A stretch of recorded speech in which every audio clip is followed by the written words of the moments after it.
بستر پر بیٹھ کر کھانا کھانے والے اگر جان پیاری ہے تو یہ ویڈیو ضرور دیکھ لیں۔ حضور صلی اللہ علیہ وآلہ وسلم کا یہ فرمان بھی ضرور سن لینا۔ بستر پر بیٹھ کر یا کرسی پر بیٹھ کر کھانا کھانا کیسا ہے، کون کون سی پریشانی اور مصیبت آتی ہے، اور کھانا کھانے کے طریقے کے بارے میں اللہ کے پیارے نبی صلی اللہ علیہ وآلہ وسلم نے کیا ارشاد فرمایا، سائنس کے حوالے سے بھی بتائیں گے کہ بستر پر بیٹھ کر کھانا کھانے سے انسانی صحت کو کون کون سے نقصانات ہوتے ہیں۔ اس لیے آج کی یہ ویڈیو بہت ہی خاص ہے۔ ناظرین، آج بہت سے لوگوں کی یہ شکایت رہتی ہے کہ ان کے گھر سے برکت ختم ہو گئی ہے اور ان کے رزق میں برکت نہیں ہو رہی ہے، ان کے گھر پر کسی نے جادو کروا دیا۔ اس لیے پھر ایسے لوگ اپنے گھر کا علاج وغیرہ ڈھونڈتے ہیں، طرح طرح کے وظیفے بھی کرتے ہیں، لیکن انہیں کچھ بھی فائدہ حاصل نہیں ہوتا۔ یاد رکھیں، سب سے بڑا علاج یا سب سے بڑا وظیفہ تو یہی ہے کہ ہم اپنے روزمرہ کے سارے کام ہمارے نبی صلی اللہ علیہ وآلہ وسلم کی سنتوں کے مطابق کریں۔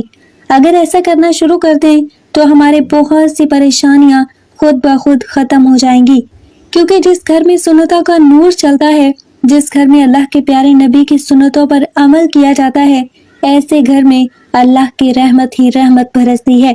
ایسے گھر میں پھر کبھی بھی کوئی پریشانی نہیں آتی۔ آج کا ہمارا موضوع ہے کہ بستر پر بیٹھ کر یا کرسی پر بیٹھ کر کھانا کھانا کیسا ہے، ایسے گھر میں کون کون سی پریشانی آتی ہے۔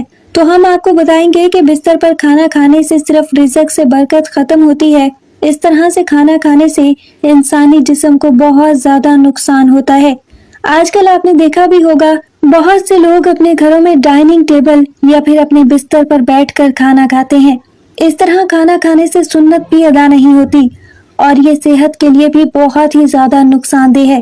یاد رکھیں، اللہ کے نبی صلی اللہ علیہ وآلہ وسلم زمین پر بیٹھ کر دسترخوان بچھا کر اور اپنے سب گھر والوں کے ساتھ بیٹھ کر کھانا کھاتے تھے۔ جب آپ صلی اللہ علیہ وآلہ وسلم سے اس بارے میں دریافت کیا گیا تو آپ نے کہا کہ بستر پر بیٹھ کر کھانا کھانا اس لیے بھی غلط ہے کہ ہم جس جگہ پر سوتے ہیں اسی جگہ پر اگر ہم بیٹھ کر کھانا کھائیں گے تو اس سے بھی رزق میں برکت ختم ہو جائے گی اور گھر میں بے برکتی آتی ہے۔ اور یہی نہیں، کچھ لوگ تو بستر پر بیٹھ کر اور تکیے کا سہارا لے کر یا پھر لیٹ کر بھی کھانا کھاتے ہیں۔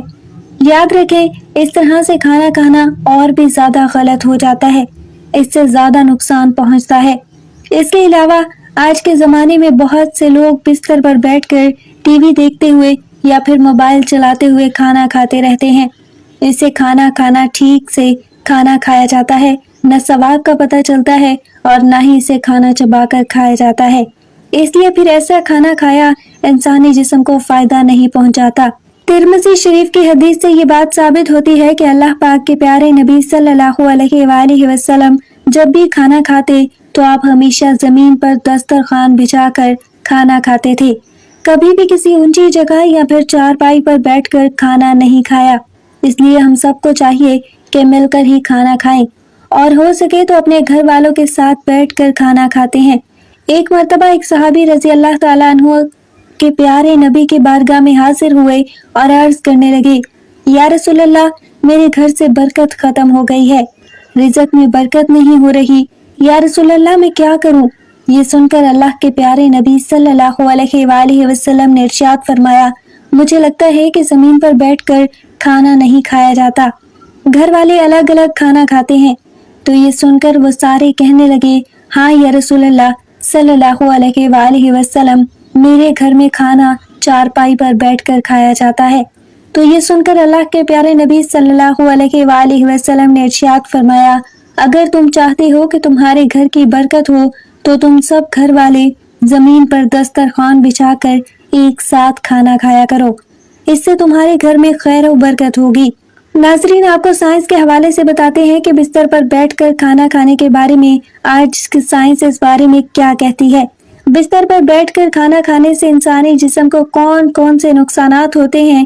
یاد رکھیں کہ سائنس کا بھی یہی کہنا ہے کہ بستر پر بیٹھ کر کھانا کھانے سے انسان کو کئی طرح کے نقصانات ہوتے ہیں، کیونکہ آج کے زمانے میں بستر روئی کے بنے ہوتے ہیں اور آپ کو معلوم ہوگا کہ روئی اورجا کے اثرات کو روکتی ہے، انسانی جسم سے لیور کی اورجا کو باہر نکلنے نہیں دیتا اور جس کی وجہ سے انسان کا نظام میں ہاضمہ خراب ہونے لگتا ہے، جیسے پھر گیس اور پیٹ کی درد کی شکایت رہنے لگتی ہے۔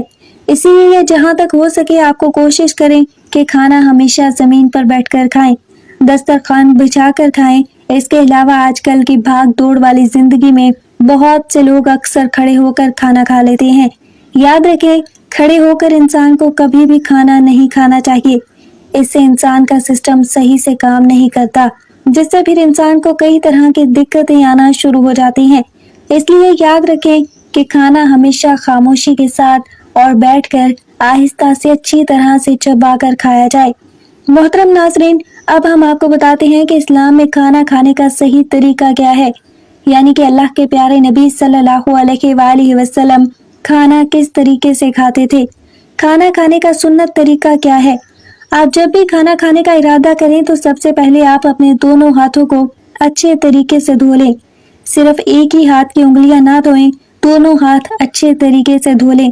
صرف ایک ہاتھ دھونے سے سنت ادا نہیں ہوگی، کیونکہ یاد رکھیں اللہ کے نبی صلی اللہ علیہ وآلہ وسلم جب بھی کھانا کھاتے تو پہلے اپنے دونوں ہاتھوں کو اچھے طریقے سے دھو لیتے۔ اس کے بعد اپنے دونوں ہاتھوں کو کسی کپڑے یا رومال سے نہیں پوچھتے تھے، لیکن اب کھانا کھا لیتے تو کسی رومال یا تولیے سے صاف کر لیتے۔ وہ اس لیے تاکہ ہاتھوں میں کھانے کے اثرات باقی نہ رہیں۔ اس لیے کھانا کھاتے وقت آپ بھی اس بات کا ضرور دھیان رکھیں کہ کھانا کھانے سے پہلے آپ اپنے دونوں ہاتھوں کو ضرور دھوئیں، مگر اس وقت آپ اپنے ہاتھوں کو کسی تولیے رومال سے نہ پہنچے، بلکہ کھانا کھانے کے بعد جب آپ اپنے ہاتھ دھوئیں تو اس وقت اپنے ہاتھوں کو اچھی طرح سے پونچھ لیں کہ ہاتھوں میں کھانے کا اثر واقع نہ رہے۔ اس کے علاوہ آپ جب بھی کھانا شروع کریں تو پہلے بسم اللہ ضرور پڑھ لیں، یعنی کہ ہمیشہ بسم اللہ پڑھ کر کھانا کھانا چاہیے، اور بسم اللہ بھی بلند آواز میں پڑھیں تاکہ دوسرے لوگوں کو جن کو بسم اللہ پڑھنا یاد نہیں رہا ان کو بھی بسم اللہ پڑھنا یاد آئے، اور سب لوگ بسم اللہ پڑھیں۔ اور جو شخص کھانا کھاتے وقت بسم اللہ پڑھنا بھول جائے تو کھانے کے دوران جس وقت یاد آئے اس وقت یہ دعا پڑھ لیں، بسم اللہ اول والآخر۔ اس کے علاوہ آپ کھانا کھاتے وقت اس بات کا بھی ضرور دھیان رکھیں کہ دائیں ہاتھ سے کھانا کھائیں، بائیں ہاتھ سے آپ کھانا نہ کھائیں۔ کھانا کھاتے وقت آپ اپنا بایاں پاؤں بچھا دیں اور دایاں پاؤں کھڑا کر دیں، اور اگر کوئی بھاری بھرکم بدن والا یا جو بہت زیادہ کمزور ہو اس طریقے سے نہیں بیٹھ سکتا تو پھر پلٹی مار کر بیٹھنے میں کوئی حرج نہیں ہے۔ کھانا کھاتے وقت اگر نوالا چھوٹ کے دسترخوان پر گر جائے تو آپ اسے اٹھا کر فوراً ہی کھا لیں، کیونکہ یہ یاد رکھیں کہ اگر آپ ایسا نہیں کریں گے تو اس کو اٹھا کر پھینک دیں گے تو یہ کھانے کی بیعت بھی ہے اور اس سے گھر میں برکت ختم ہو جاتی ہے۔ اس کے علاوہ یاد رکھیں کہ آپ جب بھی کھانا کھائیں تو بہت زیادہ گرم کھانا نہ کھائیں، نہ ہی کبھی کھانا کو سونگھیں اور نہ ہی کبھی اس پر پھونک ماریں، کیونکہ کھانا کھانے کے بعد صابن کے ساتھ ہاتھ دھونے میں کوئی حرج نہیں ہے۔ اس کے علاوہ کھانا کھانے کے بعد برکت کے لیے دعا بھی ضروری ہے۔ اس کے علاوہ آپ یہ بھی یاد رکھیں کہ آپ کبھی بھی سونے اور چاندی کے برتنوں میں کھانا نہ کھائیں، کیونکہ سونا اور چاندی کے برتن میں کھانا کھانا جائز نہیں ہے۔ کھانا کھاتے وقت اس بات کا دھیان رکھیں کہ کھانا آپ ہمیشہ بیٹھ کر کھائیں، کیونکہ یہ بھی ہمارے پیارے نبی صلی اللہ علیہ وآلہ وسلم کی سنت ہے اور صحت کے لیے بہت اچھا ہے۔ اور آپ کھانا کھاتے وقت کھانا اتنا ہی لینا جتنا کھا سکتے ہیں۔ اس کے علاوہ آپ یہ بھی یاد رکھیں کہ آپ جب بھی کھانا کھانے بیٹھے تو پہلے آپ تھوڑا سا پانی ضرور پی لیں، کہ بیچ میں تھوڑا تھوڑا پانی پیئیں۔ ایسا کرنا آپ کی صحت کے لیے بہت فائدہ مند ہے۔ کھانا کھا کر آخر میں بھول کر بھی پانی نہ پئیں، تقریباً 1 گھنٹے کے بعد ہی پانی پی لیں۔ جن لوگوں کو کھانا کھانے کے بعد پانی پینے کی عادت ہے ان کو ایسا کرنے میں تکلیف ضرور ہوگی، لیکن پھر دھیرے دھیرے ایسے لوگوں کو اس کی عادت ہو جائے گی اور پھر ان کو ایسا کرنے سے بہت سارے فائدے حاصل ہوں گے۔ اس کے علاوہ یہ بھی یاد رکھیں کہ اگر آپ کسی اور کے ساتھ کھانا کھا رہے ہیں تو آپ اس کو اکیلا چھوڑ کر کبھی نہ اٹھیے گا جب تک آپ کے ساتھ والا کھانا نہ کھا لے، اور آپ جب بھی کھانا کھائیں تو آپ طریقے سے کھائیں۔ ایسا کرنے سے آپ کا کھانا ہضم ہونے میں آپ کو تکلیف نہیں ہوگی اور آپ بہت سی بیماریوں سے بچے رہیں گے۔ میری اللہ تعالیٰ سے دعا ہے کہ اللہ تعالیٰ آپ سب کے رزق میں برکت عطا فرمائے اور ہم سب کو نماز پڑھنے کی توفیق عطا فرمائے، آمین۔